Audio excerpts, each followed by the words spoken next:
ठीक है। अब बोन में सेल्स कितनी तरह के होते हैं बेटा? बोन में सेल्स 3 तरह के होते हैं। एक ओवरऑल तौर पर तो वैसे 4 तरह के होते हैं, लेकिन ये वाले सेल्स हम पढ़ चुके हैं, तो इसको हम फिलहाल नहीं पढ़ेंगे क्योंकि ऑस्टियोजेनिक है तो बोन बनाते हैं। इसको छोड़कर ओवरऑल तौर पर बोन में 3 तरह के सेल्स हैं। एक है ऑस्टियोसाइट, एक है osteoblast. Number 1 osteocyte, number 2 osteoblast, और नंबर 3 ऑस्टियोक्लास्ट। तो ओवरऑल तौर पर बोन्स में आपको 3 तरह के सेल्स मिलेंगे। अच्छा, ऑस्टियोजेनिक को मैं कट ऑफ इसलिए कर रहा हूं क्योंकि ये ऑस्टियोजेनिक जो है इसी से डेवलप ये बन जाता है, ऑस्टियोब्लास्ट और ऑस्टियोसाइट बन जाते हैं। तो इसलिए फिलहाल मैं ये कर रहा हूँ कि ऑस्टियोजेनिक सेल्स को जो है वो कट ऑफ कर रहा हूँ। तो ओवरऑल तौर पर आपको बोन्स में कितनी तरह के सेल्स मिलेंगे बेटा? 3 तरह के सेल्स मिल जाएंगे, ऑस्टियोब्लास्ट, ऑस्टियोसाइट और ऑस्टियोक्लास्ट। तो एक एक करके इन सेल्स को डिटेल में समझते हैं। सबसे पहले हमारे पास आते हैं ऑस्टियोब्लास्ट सेल्स। इनको बोन फॉर्मिंग सेल्स कहा जाता है। ये ऑस्टियोजेनिक सेल्स की डेवलपमेंट से बनते हैं। ऑस्टियोजेनिक प्रोजेनिटर सेल्स जब डेवलप्ड होते हैं तो उनकी डेवलपमेंट से ऑस्टियोब्लास्ट सेल्स बनते हैं। इनका काम क्या है?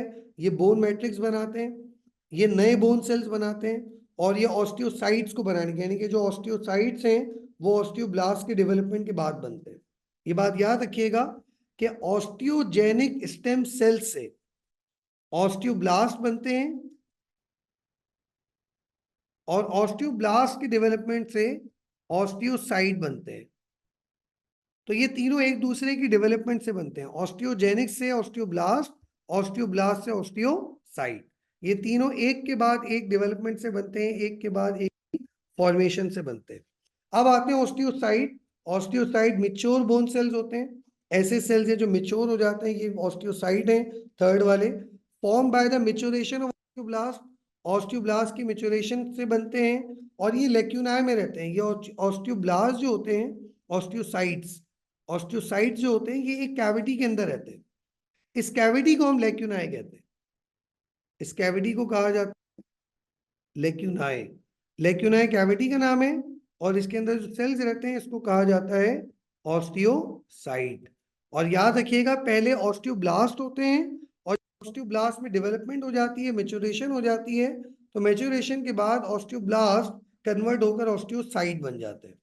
इनका काम क्या है? Maintain the health of bones. ये बोन्स की हेल्थ को मेंटेन रखते हैं, maintain the health of bones, direct osteoblast to the site of damage.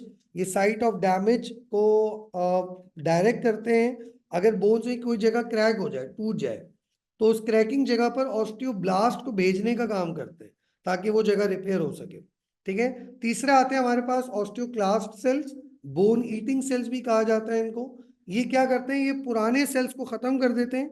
ये वाले सेल्स हैं ऑस्टियोक्लास्ट, ये पुराने सेल्स को खत्म करते हैं और उनकी जगह नए सेल्स को बनवाने का काम करते हैं। और याद रखिएगा ये वो वाहिद सेल्स हैं जो एक तरह से डब्ल्यूबीसीज के डेवलपमेंट से बनते हैं।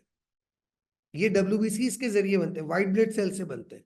जैसे अलग अलग मैक्रोफेज हैं, एक मैक्रोफेज है, दूसरा मैक्रोफेज है, तीसरा मैक्रोफेज है, चौथा मैक्रोफेज है, जिसको आमतौर पर मोनोसाइट्स भी हम कहते हैं। अगर ये सारे मोनोसाइट आपस में मिल जाएं, तो जब ये सारे मिल जाते हैं तो इनके मिलने से एक मल्टी सेलुलर मास बनता है, मल्टी न्यूक्लिएटेड मास। इसको हम कहते हैं मल्टी न्यूक्लिएटेड मास। तो ये जो मल्टी न्यूक्लिएटेड मास बना है ये कहलाता है ऑस्टियोक्लास्ट सेल। इसको हम ऑस्टियोक्लास्ट कहते हैं। और जैसे मोनोसाइट्स होते हैं ईटिंग करने का काम करते हैं, ईटर्स होते हैं ये, ऐसे ही जो ऑस्टियोक्लास्ट हैं ये भी ईटर्स होते हैं। ये बोन के पुराने सेल्स को खा जाते हैं, इनको कहा जाता है बोन ईटर्स। इनको आमतौर पे बोन ईटर्स भी कहा जाता है क्योंकि बोन को खा जाते हैं। तो phagocytosis of old bone cells, ये पुराने बोन सेल्स को खा जाते हैं और मैट्रिक्स खत्म कर देते हैं।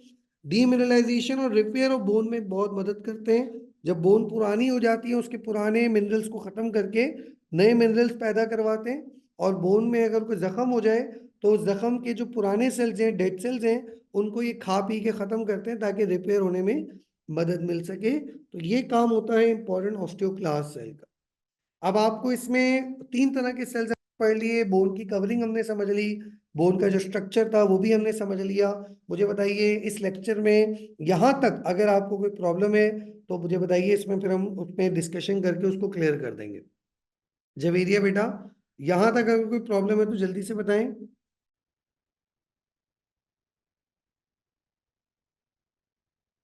जवेरिया,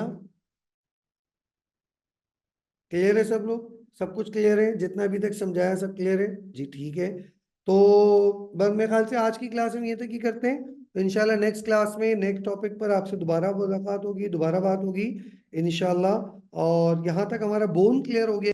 अगली क्लास में हम कार्टिलेज से शुरुआत करेंगे कि कार्टिलेज का स्ट्रक्चर और कार्टिलेज की बनावट किस तरह है। तो दोबारा मुलाकात होगी अगली क्लास में, होगी थर्सडे को। तब तक जो समझ में ना आए उसको आप जो है वो नोट डाउन करें और इन टॉपिक्स की बार बार लर्निंग करें। तब तक के लिए अल्लाह हाफिज।